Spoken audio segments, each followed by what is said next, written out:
Welcome friends. একটি লোকসভা কেন্দ্র একটি বা দুটি বা তিনটি জেলার বিধানসভা কেন্দ্রগুলি নিয়ে গঠিত।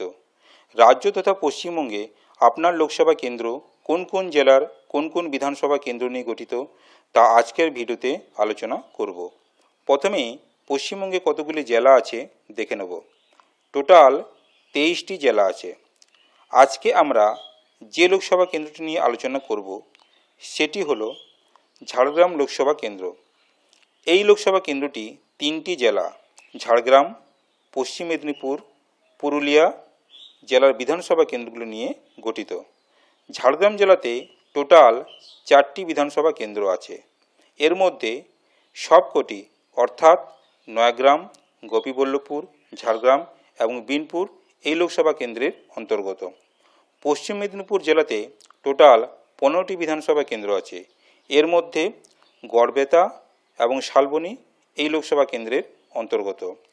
পুরুলিয়া জেলাতে টোটাল 9টি বিধানসভা কেন্দ্র আছে।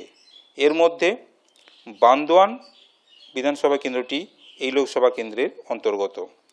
ঝাড়গ্রাম, পশ্চিম মেদিনীপুর এবং পুরুলিয়া জেলার এই 7টি বিধানসভা কেন্দ্র তথা নয়াগ্রাম, গোপীবল্লভপুর, ঝাড়গ্রাম, বিনপুর, গড়বেতা, শালবনী এবং বান্দোয়ান এই 7টি বিধানসভা কেন্দ্র নিয়ে ঝাড়গ্রাম লোকসভা কেন্দ্রটি গঠিত। আপনাদেরকে একটি ছোট্ট ইনফরমেশন দেওয়ার চেষ্টা করলাম।